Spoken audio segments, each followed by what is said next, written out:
오늘 하나님이 주시는 말씀 베드로전서 1장 1절로 9절 말씀 함께 교독하시겠습니다. 베드로전서 1장 1절로 9절까지 말씀입니다.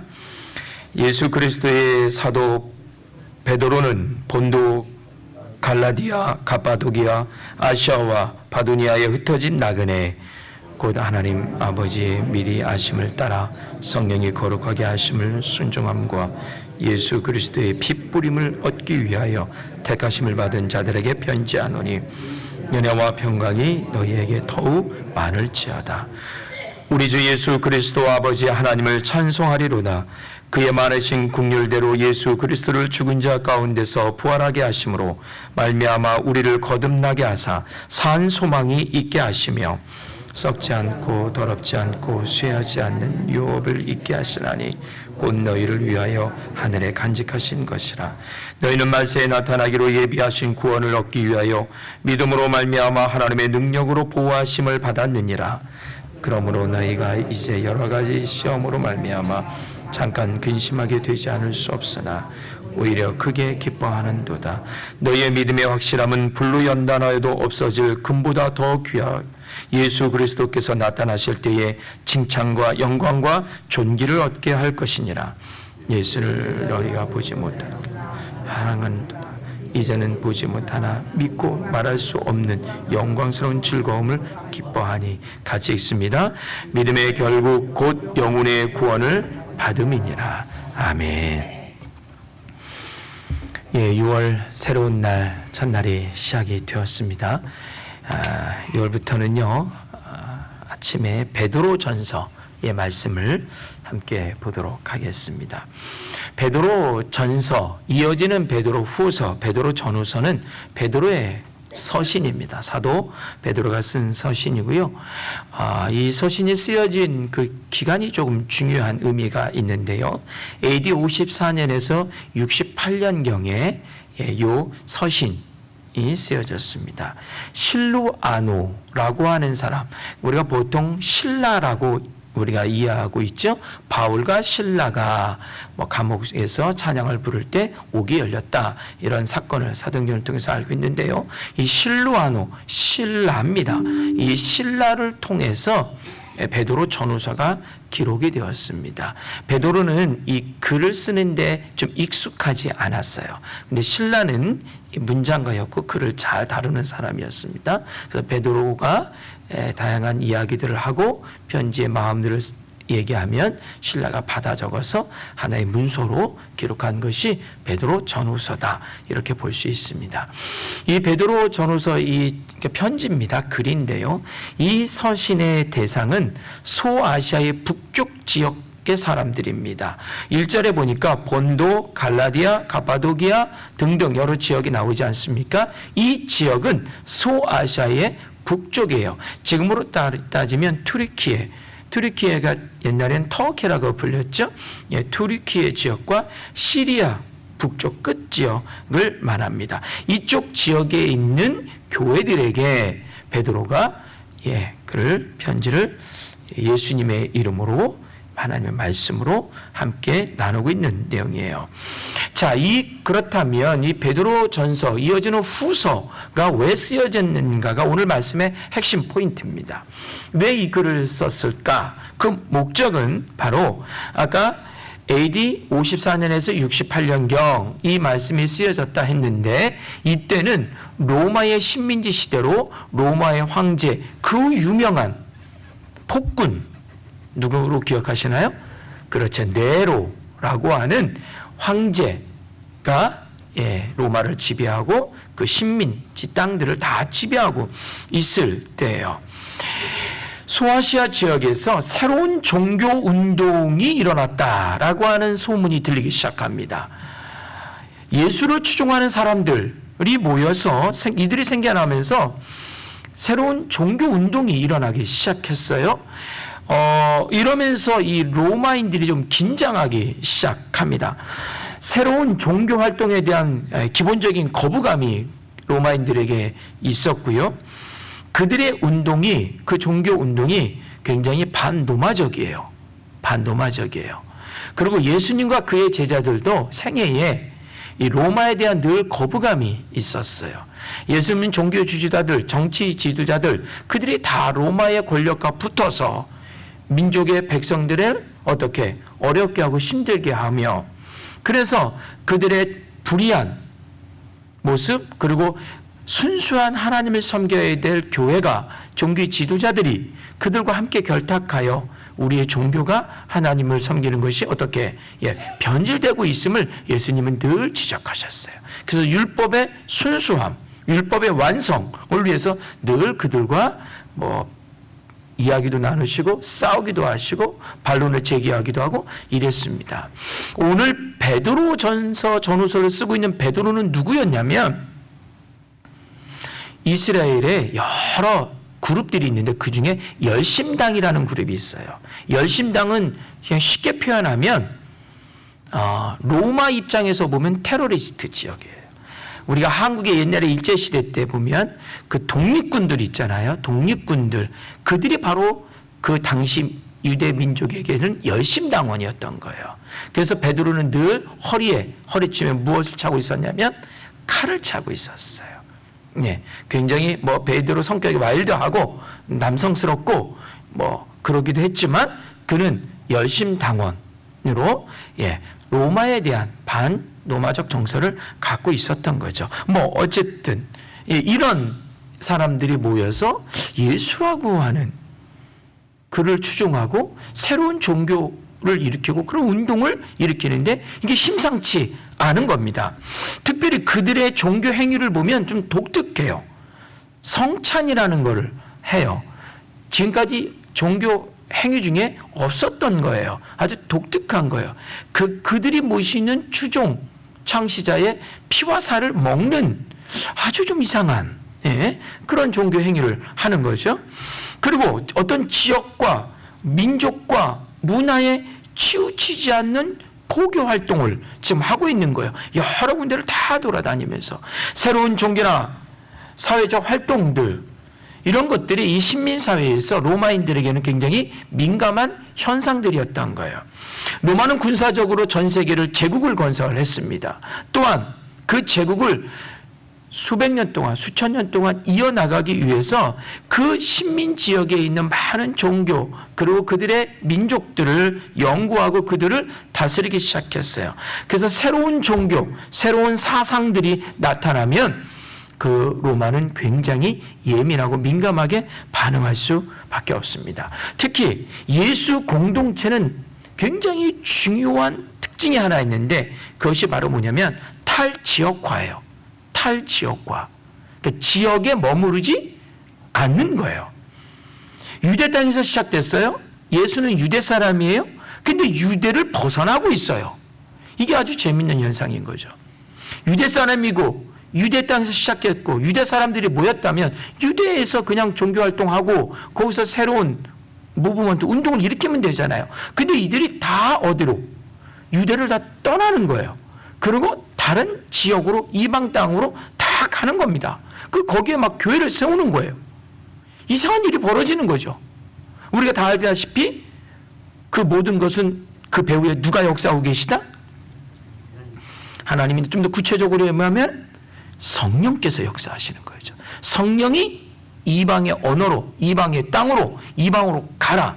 성령께서 배후에 역사하셨던 거예요. 성령 강림 이후에 그들이 성령님을 만난 후에 어떻게 유대 땅을 어떻게 벗어나기 시작하는 거죠. 놀라운 일이 벌어진 거예요. 탈지역화가 일어나는 거예요. 새로운 종교 운동인 거죠.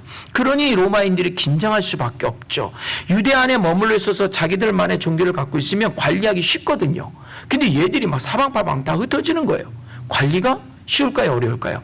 당연히 어렵죠. 그리고 그곳에서 다양한 지역에서 문제를 일으킬 수가 있는 거예요. 매우 민감한 상황이죠. 식민지역 다른 사람들에게 그들의 의식과 사상을 심어주면서 거기서 어떠한 문제들이 일어날지 몰라요. 로마는 이 예수를 중심으로 한 새로운 종교에 대해서 굉장히 민감할 수밖에 없었습니다. 그래서 결국 소아시아에 있는 예수 공동체, 이 교회들은 로마로부터 드디어 박해를 받기 시작합니다. 그리고 많은 억압과 박해를 받기 시작해요. 예루살렘 교회의 수장이었던 베드로는 이를 묵고할 수 없었어요. 그 소아시아 먼 지역에서 교회가 개척이 되고 거기서 하나님 예수의 사람들이 모이기 시작하는데 그들이 로마로부터 박해를 받고 있다. 어떻게든지 해결을 해야 되잖아요. 그들을 위로해야 되잖아요. 그래서 오늘 쓴 책이 바로 베드로 전서고 이어지는 베드로 후서다 볼 수 있어요. 1절 말씀 함께 잠시 보겠습니다. 예수 그리스도의 사도 베드로는 본도, 갈라디아, 가파도기아, 아시아와 비두니아에 흩어진 나그네라고 표현하고 있는데 베드로는 자기를 어떻게 소개하고 있나요? 예수 그리스도의 뭐라고요? 사도라고 표현해요. 본인을 사도라고 칭해요. 이것은 매우 특별하면서 중요한 의미가 있습니다. 사도행전이나 초대교회 역사를 보면 예수님의 제자들이 본인을 사도라고 칭하는 그런 표현이 수식어가 많이 나오고 특별히 사도 바울 같은 경우는 본인을 예수 그리스도의 사도된 나 바울은이라고 본인 이름 앞에 사도라고 하는 수식어를 꼭 넣어요. 자, 이 사도는 어떤 의미가 있냐면요. 예수님을 본 사람을 사도라고 말해요. 좀 더 구체적으로 말할게요. 예수님과 대화한 사람을 사도라고 해요. 좀 더 구체적으로 예수님과 먹은 음식을 나눈 사람을 사도라고 하고요. 좀 더 구체적으로 얘기하면 예수님과 밤낮으로 동고동락해서 예수님과 함께 생활한 사람들을 사도다라고 해요. 사도 그룹이 있는 거죠. 몇 명이 있었죠? 뭐 다 아는 거예요. 12명의 중요한 사도들이 있었어요.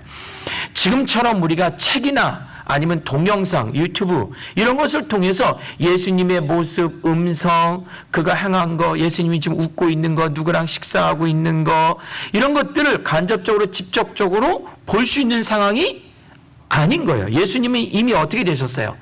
이 땅에 있어요, 없어요? 없어요. 예, 안 계세요.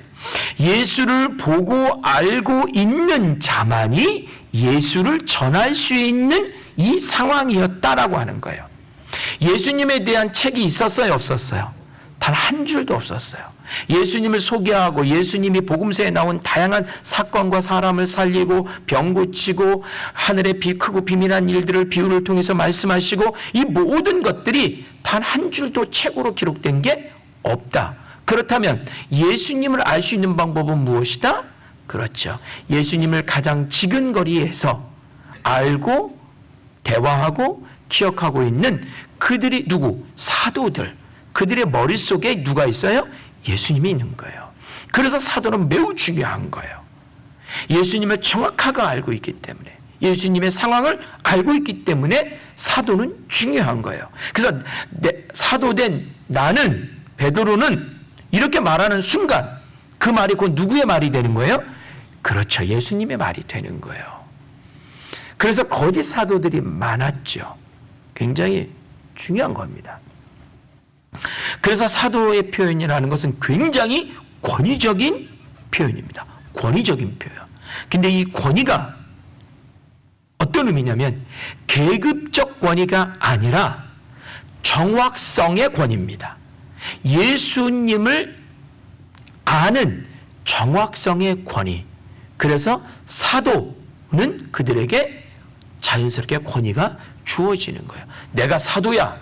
목에 힘주는 그런 계급적인 권위가 아니라 예수님을 정확하게 알린 사람들이다. 그런 의미에서 굉장히 권위적인 표현이다. 이렇게 말씀드릴 수 있어요.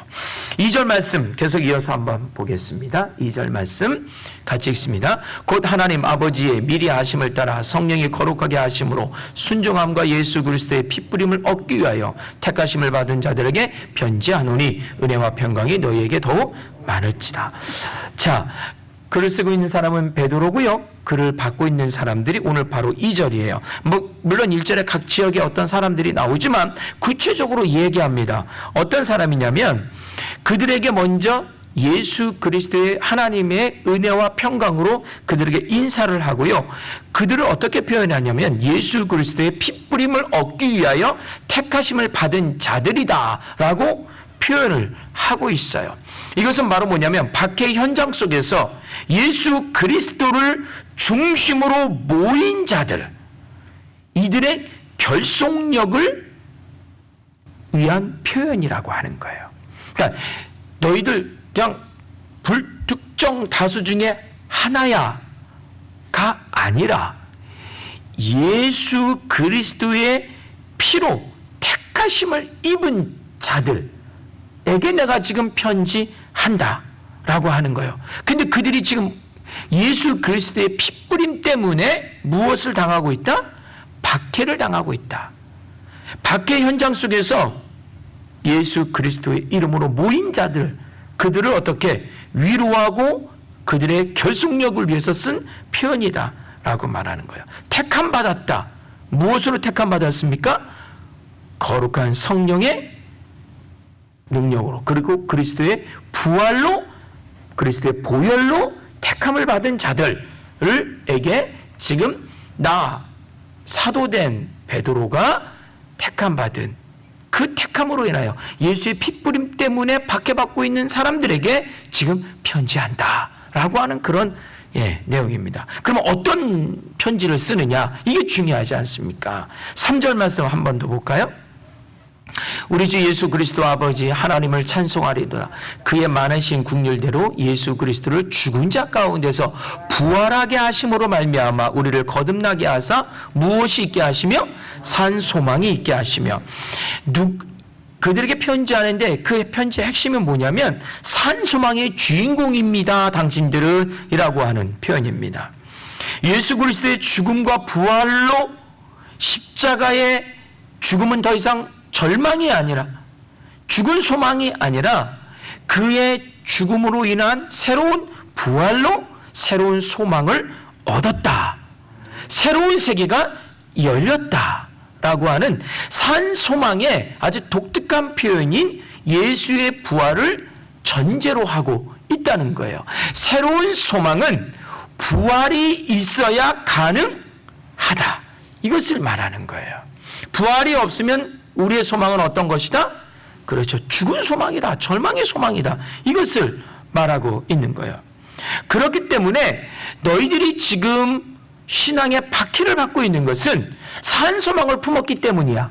즉 다시 말해 부활을 품었기 때문이야. 다시 말해 예수를 너희 속에 품었기 때문이다.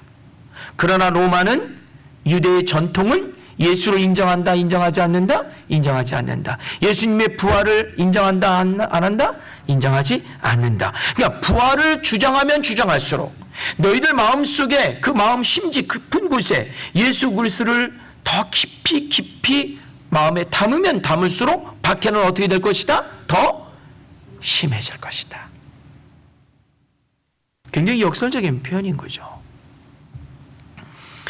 또한 4절 말씀, 영원한 기업을 간직하였다 당신들은, 이렇게 말합니다. 이 기업은 썩지 않을 것이고 더럽히지 않을 것이고 쇠하지 않을 것이다. 그런데 중요한 게 있어요. 지금 박해를 하고 있는 저들에게는 무슨 힘이 있냐면 권력의 힘, 권력의 유업이 있어요. 근데 저들의 권력과 저들의 유업은 시간이 지나면 어떻게 썩어질 거야, 더러워질 거야, 없어질 거야. 잠시 있다가 사라지는 유업이다. 하지만 예수를 품어 비록 저들을 이로 인하여 박해를 받고 고난을 받아도 당신들이 마음에 품은 그 유업은 영원히 지속될 유업이다. 굉장히 중요한 역설적인 표현입니다. 그러니까 어느 것이 더 강한 것이다?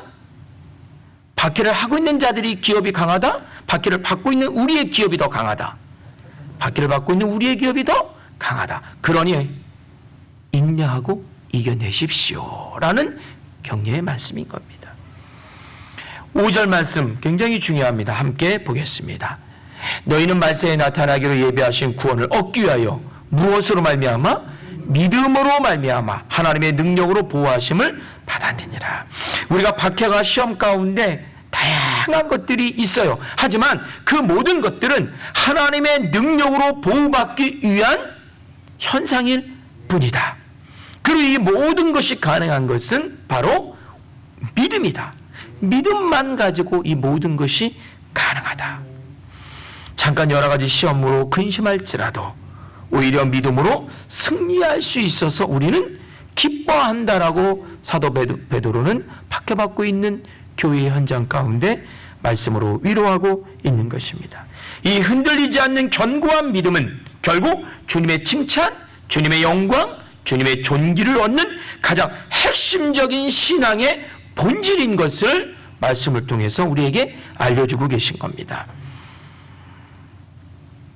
우리 모두는 예수님을 보지 못했어요. 앞으로도 우리의 육안을 가지고는 예수님을 볼 수 있다 없다? 없어요. 그럼 우리가 예수님을 볼 수 있는 유일한 방법이 하나 있습니다. 그것은 바로 무엇이냐면 구원의 예수님을, 그 예수님의 구원을 얻는 것인데, 이 구원을 얻은 자만이 예수님을 볼 수 있는 가능성이 있다는 거예요. 근데 그 예수님을 볼 수 있는 그 구원을 얻는 것은 무엇으로 가능하다? 믿음으로만 가능하다. 그러니까 믿음이 있는 자는 곧 예수님을 어떻게 보는 것이에요. 사도 베드로는 예수님을 보았어요, 안 봤어요? 보았어요. 사도 베드로는 예수님을 보았어요. 그러나 이 편지를 읽고 있는 신앙의 박해를 받고 있는 사람들은 예수님을 보았나요? 보지 못했어요. 베드로는 굉장히 중요한 신앙의 구조를 가지고 이들에게 다가오고 있는 겁니다. 어떤 가치? 믿음의 가치를 갖고 있는 거예요. 나는 예수님을 보아서 알지만 당신들은 보지도 않은 예수 때문에 박해를 받고 있는데, 그 예수를 볼 수 있는 능력은 어디에 있다? 믿음에 있다. 그 믿음을 가지면 보지 못한 예수 그리스도를 볼 수 있는 것이고, 그 예수 때문에 받은 그 고난을, 박해를 어떻게 이겨낼 수 있는 것이다. 믿음이 이렇게 중요한 가치다 라고 하는 것을 계속해서 말씀드릴 수 있는 거예요. 로마서 8장 18절에 현재의 고난은 장차 우리에게 나타날 영광과 좋게 비교할 수 있다 없다? 없다. 지금의 고난은 앞으로 임할 구원과 비교할 수 없다. 이 모든 것은 오직 믿음으로만 가능하다라고 말씀드릴 수가 있는 것입니다. 이 믿음은 생각으로, 감정으로 생기는 것이 아니라 지금의 고난과 박해 속에서 생긴다라고 베드로는 말씀하고 있습니다. 고난 속에서 믿음을 놓지 않을 때 고난당하신 예수님을 보게 되는 것이며, 그분의 거룩한 능력을 체험하게 되는 것이며, 그것이 바로 무엇이다? 곧 구원이다 라고 말하는 것입니다. 당시 이 편지를 받고 있는 예수 공동체의 이들의, 이 소아시아 사람들의 믿음은요, 목숨을 건 믿음이었어요. 그들의 믿음은 구원을 향한 정말 지고지순한 믿음이었다라고 하는 것입니다. 어찌 보면 참 부끄러운데 저와 우리의 믿음하고는 어찌 보면 다를 수 있는 믿음이에요. 이들은 그 믿음 하나로 목숨을, 그 믿음 때문에 수많은 고난과 고통을 당하고 있는 거예요. 그리고 그 믿음 한 줄 붙잡고 있는 거예요. 그 믿음으로 누구를 보기 위해서? 예수 그리스도를 보기 위해서. 그들은 예수님에 대한 정보가 아무것도 없어요. 아무것도 없어요. 그냥 베드로가 준 이게 전부예요. 이게 다예요. 근데 우리의 믿음은 수많은 하나님의 말씀, 수많은 시간 동안에 얻어진 그리스도를 증거하는 많은 사람들의 말씀과 이런 게 다 우리 안에 있잖아요. 그러면 어찌 보면 이들보다 우리 믿음이 더 어떻게? 더 크고 더 훌륭해야 돼요. 하지만 정말 그럴까? 아무것도 없는, 오직 예수님을 아는 것은 몇 줄 안 되는 한 줄로 알고 그 마음속에 품은 그 믿음으로 예수에게 나가고 온갖 고난을 당하고 있는 이들의 모습을 볼 때 지금의 우리의 믿음은 어떠한가? 말씀을 통해서 이 아침에 하나님이 주시는 귀한 교훈과 감동을 얻기를 주의 이름으로 간절히 축원합니다. 아멘. 기도하겠습니다.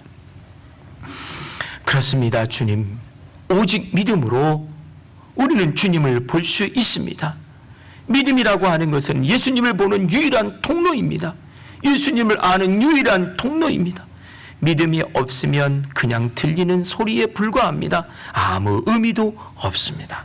주님, 우리 마음속에 허락되어진 이 믿음, 하나님께 진정으로 감사하는 자들이 되게 하여 주옵시고, 이 믿음의 소중함을 간직하고 더 하나님이 원하시는 믿음의 분량에 이르기까지 하나님 앞에 온전히 서는 저희들이 되게 하여 주시옵소서. 크고 작은 시험을 만날 때에 믿음 가운데 승리하는 우리가 되게 하여 주시옵시고, 이 믿음을 통하여 하나님의 거룩한 능력과 하나님의 거룩한 구원의 역사를 보고 발견하고 증거하는 거룩한 사람들 되게 하여 주옵소서. 감사하며 예수님 이름으로 기도드립니다. 아멘.